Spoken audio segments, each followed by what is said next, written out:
नमस्कार दोस्तों, कैसे हैं आप सब लोग।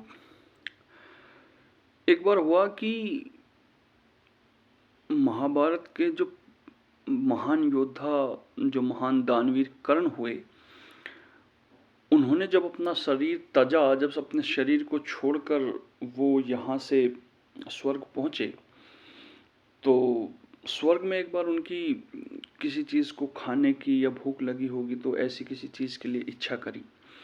तो वहाँ पर जो लोग थे उन्होंने उनके सामने सोना ही सोना परोसा, सोना ही सोना परोसा, खाने के लिए उन्हें कुछ नहीं दिया गया। तो इस पर नाराज़गी जताते हुए कर्ण ने कहा कि भाई मुझे खाना दीजिए, सोने को मैं नहीं खा सकता।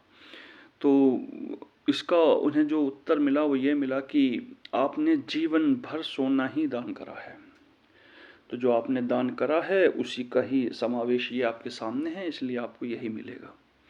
तो उसने कहा कि भाई अगर मैं किसी और को कुछ खाने की या पीने की ऐसी कोई वस्तुएं देता तो तभी देता जब मेरे से कोई चीज़ मांगने, मेरे पास जितने भी याचक आए उन्होंने मेरे से हमेशा किसी वस्तु की मांग करी, उन्होंने मुझसे कभी खाने की मांग नहीं करी।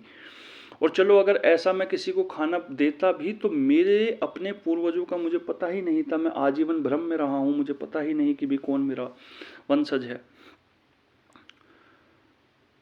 तो उनको अपनी गलती सुधारने के लिए वापस से 15 दिन के लिए धरती पर भेजा गया, मृत्युलोक में भेजा गया।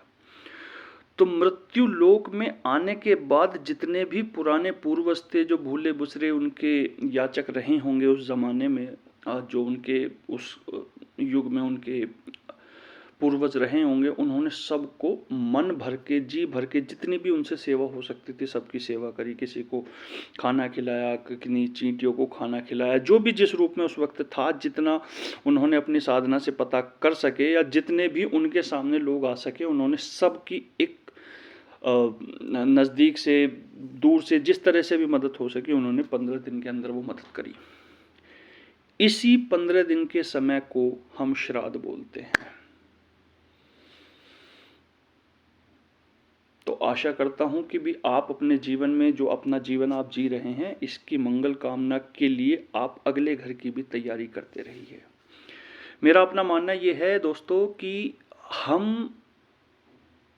आप उदाहरण के तौर पे अगर समझे कि 1 रुपये में अगर मान लीजिए 4 चवन्नियाँ हैं, तो आपको 25 पैसे की ज़िंदगी यहाँ की जीनी है और 75 पैसे की ज़िंदगी वहाँ की जीनी है। काफ़ी लंबे अरसे के बाद ये मृत्युलोक मिलता है। मैं कोई साधु संत नहीं हूँ, लेकिन हाँ, जितना मुझे मेरे परिवार ने सिखाया वो ये है कि आपको अगले घर की तैयारी करते रहना चाहिए। आप उसमें कुछ भी जोड़ते रहिए, आप मंदिर जाते रहिए, आप किसी को खाना खिलाते रहिए, आप रुपये 2 रुपये देने से, कोई आपके सामने अगर कोई चीज़ मांगता है और आप देने में सामर्थ्य रखते हैं तो आप उसे दीजिए। ऐसा करने से आप अपने अगले घर के द्वार खोलते रहोगे। और एक चीज का भ्रम कभी ना रखें आप कि आप उसे दे रहे हैं, गलत बात। ऐसा अहंकार हमें पतन की तरफ ले जाता है।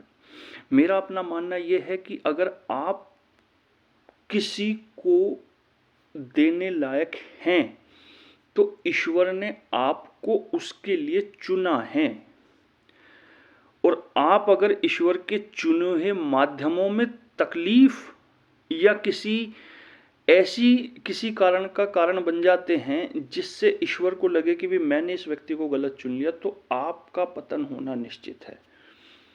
क्योंकि बड़े बुजुर्गों ने कहा है कि उसकी लाठी में मारने आवाज़ नहीं होती, उसकी लाठी में और उसकी मार में आवाज़ नहीं होती। आशा करता हूँ कि आज की ये साधुवादिता आपके समझ में आई होगी और आपको ये चीज़ मन तक पहुँचे, आपकी संवेदनाओं तक मैं किसी तरीके से छू सकूं। तो आप मेरे साथ बने रहें।